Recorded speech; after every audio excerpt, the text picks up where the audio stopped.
At Shai Hills, we traveled to get to Shai Hills from Accra, we traveled an hour and about 30 minutes. We knew we were close when we saw all the big, scary baboons. No, they were really cool to see, and I loved seeing the little babies. When we got to the place, we checked in, we picked up our tour guide, and then we went off-roading through this green, grassy place. There was lots of trees, but it was just green. All the colors of greens you can imagine. And one of the best parts was all the greens, since green is my favorite color. But we kept our eyes open for antelope or any of the wildlife that was there. I was the amazing one to spot the first couple of antelope. It was very exciting for me. And we first got to the cave, the Sayu cave, I think. Anyway, we parked and then we walked through this little grove that kind of reminded me of like a campground that we would have in the US. And we walked through this cute little archway of vines and greens almost. And we got to this part where it had two big rocks coming through. And our tour guide said that the people that used to live there with their chief, they would get a leaf and they would walk backwards into the cave, and that it was tradition. So we all took a leaf, put it in our mouth, and walked backwards through the two big rocks. After that, we hiked a little bit more, but then we got to some cool stairs, these metal stairs that went clear up to this next ledge. And once we got up to the top of that, there were some ropes we had to climb up and shimmy through to get to our lookout. And the lookout was amazing. If there was rappelling ropes, I would have done that in a heartbeat. But it was literally the Lion King scene. It was green, and you could see the whole area. You could see far away. You could hear the animals in the background. It was beautiful.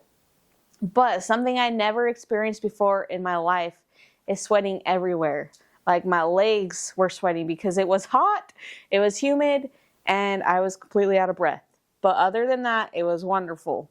And then going back down was even more of an adventure, because we just did it backwards, and we climbed back down the ropes, we climbed back down the stairs, and we saw the biggest, nastiest centipedes ever, and ooh, gross. But guess what? They didn't attack us. We were still alive to talk about it. We continued to come back down. We got back into our van, and we went off-roading again to our next destination. The best part was getting stuck. And we got a little muddy, and that was fun. It reminded me of some good times back at home.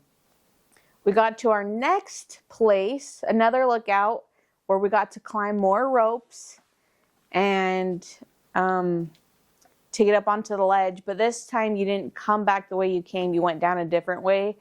And that was a good view. It was on the other side almost, but you could still see clear across. We even got to see an antelope that was there for a while, and when we went back down, you could see the antelope closer.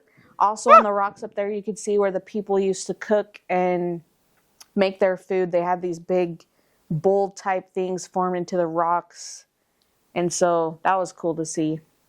Once we got back into the van, we drove to see the ostriches, which I am not a fan.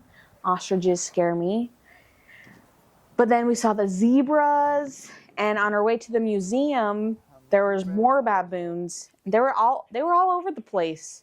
But once we got out of the van, they kind of disappeared and hid, and they were looking at us through the trees, probably. So cool.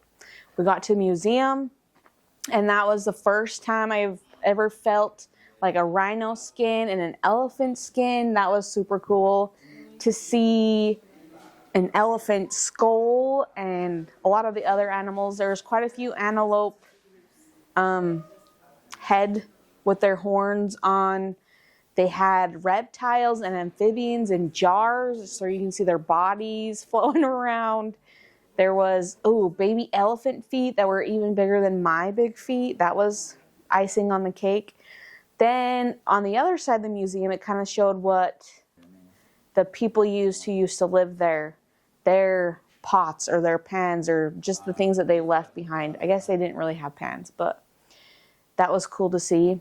Then we got back into the van and we headed back out.